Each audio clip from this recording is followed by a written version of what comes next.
ਸਾਰਿਆਂ ਨੂੰ ਇੱਕ ਨਵੀਂ ਵੀਡੀਓ ਦੇ ਵਿੱਚ। ਤੇ ਅੱਜ ਆਪਾਂ ਇੱਕ ਟਰੈਕਟਰ ਦਾ ਰਿਵਿਊ ਕਰਨ ਆਏ ਆ।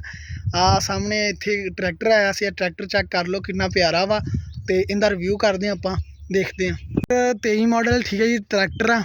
ਟਰੈਕਟਰ ਦੇ ਚੇਂਜਿੰਗਾਂ ਦੀ ਗੱਲ ਕਰਾਂਗੇ ਕਿਹੜੀ ਕੀਤੀ ਆ।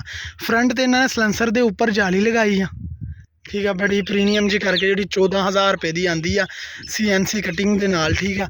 ਉਸ ਤੋਂ ਬਾਅਦ ਆਪਣਾ ਇਹਨਾਂ ਨੇ ਛੱਤ ਚੇਂਜ ਕੀਤੀ ਆ, ਛੱਤ ਲਗਾਈ ਆ, ਛੱਤ ਦੇ ਉੱਪਰ ਯੂ ਪੈਪ ਲਗਾਇਆ।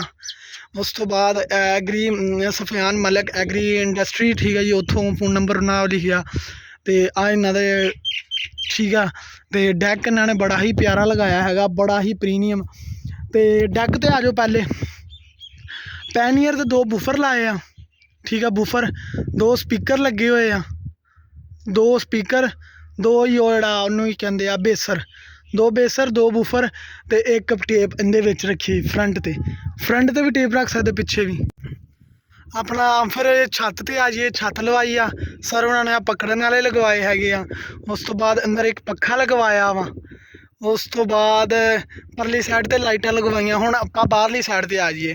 2 ਲਾਈਟਾਂ ਲਗਵਾਈਆਂ ਵੱਡੀਆਂ, ਤੇ 2 ਦੂਸਰੀਆਂ ਜਿਹੜੀਆਂ ਸ਼ੋਅ ਵਾਸਤੇ ਲਾਈਟਾਂ ਲਗਾਈਆਂ। 2 ਇੰਡੀਕੇਟਰ ਆ, ਤੇ ਵਿੱਚ ਲਾਈਟਾਂ ਵੀ ਆ, ਠੀਕ ਆ। ਇੱਧਰਲੀ ਸਾਈਡ ਤੇ ਲਾਈਟ, ਇੱਧਰਲੀ ਸਾਈਡ ਤੇ ਇੰਡੀਕੇਟਰ।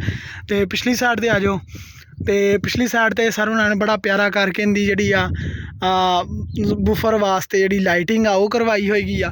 ਪਿੱਛੇ ਵੀ ਇੰਡੀਕੇਟਰ ਆ, ਲਾਈਟ ਆ, ਬ੍ਰੇਕ ਲਾਈਟ ਆ, ਵੈਸੇ ਲਾਈਟ ਆ, ਤੇ ਉਹ ਸਾਦਾ। ਬਸ ਇੰਨੀਆਂ ਕੁ ਮੋਡੀਫਿਕੇਸ਼ਨ ਆ। ਅੰਦਰ ਵਾਲੀ ਸਾਈਡ ਤੇ ਵੀ ਲਾਈਟ ਲਗਵਾਈ ਆ, ਜਿਹੜੀ ਆਪਣੀ ਆਮ ਗੱਡੀਆਂ 'ਚ ਹੁੰਦੀ, ਠੀਕ ਹੋ ਗਿਆ। ਉਹ ਉੱਤੇ ਕੋਈ ਸਮਾਨ ਰੱਖਣ ਨੂੰ ਉਹ ਬਟਨ ਲਗਾਏ ਹੈਗੇ ਉਹਨਾਂ ਨੇ, ਕਿ ਪੱਖਾ ਪੁੱਖਾ ਬਾਕੀ ਚੀਜ਼ਾਂ ਚਲਾਉਣ ਵਾਸਤੇ।